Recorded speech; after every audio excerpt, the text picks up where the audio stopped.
Today we're going to make some deliciously easy shrimp and corn chowder using these ingredients, so let's get started. We're going to start with dicing up some red bell pepper, 2 ribs of celery, and 1 medium onion. The red bell pepper really offers a nice sweetness for the shrimp, and it also complements the corn. Now that I have these veggies all chopped up, I'm going to add them to my Dutch oven here on the stove. And you'll already hear that sizzle. I cooked up a little chopped bacon. And I'm going to use the bacon as a garnish for the chowder when we're done. But most importantly, I really needed those bacon renderings to season this soup. And that flavor is going to be really delicious as it infuses all of the ingredients. So we're letting our vegetables cook down in this bacon grease. We've added about 3 cloves of garlic and we're ready for the next step. So you might wonder, what is the difference between a soup and a chowder? The answer is really a simple one. Soups are usually thin and they can be served chilled. Chowders are always thick and they're always served warm. So the way we're gonna thicken this soup is we're gonna start by making a basic roux.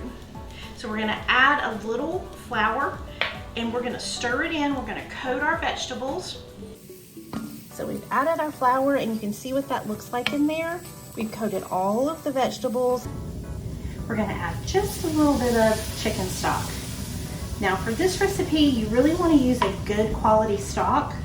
I actually use a bone broth, lots of flavor, extra nutrition, and it's the base of the soup, and so you really wanna do something that's flavorful and has good quality. So when the broth hits the pan, immediately what you'll see is that the flour starts to make a little gravy, and you want to use the broth to deglaze the bottom of the pan. That means get all the little brown bits up because it acts as extra flavor for your soup base. So here's the rest of our broth. We're just going to stir it in. We're going to make it really smooth. And then we've got just about a ½ cup of a dry white wine. And again, just for a full body flavor in this chowder. Now the key to any good one pot meal is to just layer in those flavors. So you don't have to cook it a long time, but you do need to make sure that your flavors are layered. And that's what we're doing, just adding things one at a time, letting it simmer for a couple of minutes in between before we move on to the next step. So I've got our seasonings. We're gonna add 2 bay leaves, and then I've got 2 teaspoons of my all-purpose Creole Seasoning, and then about 3 sprigs of fresh thyme. So I'm gonna let you guys see the soup base before we add any other ingredients. You can see that it's nice and brown and it's got a good thickness to it. It's just what we're looking for. All right, so next step, this is what you guys have been waiting for, the shrimp and the corn. So what I like to use is a creamed corn. It adds an additional thickness to the chowder without having to use potatoes. And then I'll use the creamed corn that's frozen in a tube. So this creamed corn to me tastes more like authentic creamed corn. My grandmother used to make real deal sweet creamed corn every summer from their corn in their garden. And it is just about the best thing I've ever tasted. Now, because it is such a big block of frozen corn, it does take a little bit to thaw out the corn and get it incorporated into the soup, and it does kind of cool down your soup base a little bit. So just be patient, wait till the whole thing thaws out and you can incorporate it well into the soup before we add our last 2 ingredients.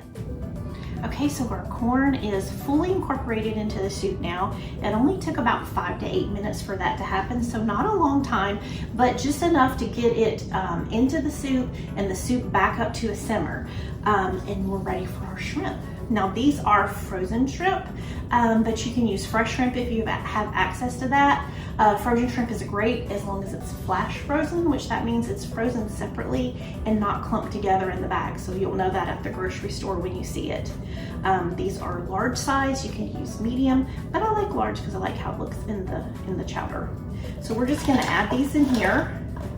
And like the corn, they're gonna bring the soup base back down, the temperature back down. So we'll give them just a little bit time to cook, probably 3 to 5 minutes. All right, so we're right here at the finish line, so let's do it. The last thing that we're gonna add is our cream. I like to use half and half because it has the richness of the cream without all of those milk fats. So that's it.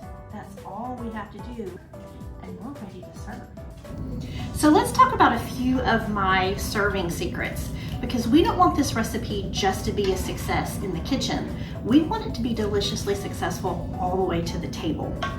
So what are we gonna serve it with? Crusty bread's a must. A green salad would be perfect. Not to mention just a few garnishes. All right. Now the garnishes, they don't only look good, but they taste good. They actually add to the flavor of the dish. So you've got a few green onions. That adds a bit of freshness.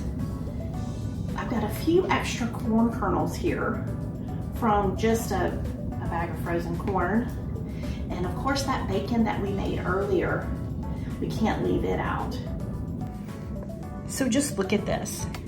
You know this is something that you would be so proud to serve at your table. And I'm glad that I shared it with you today.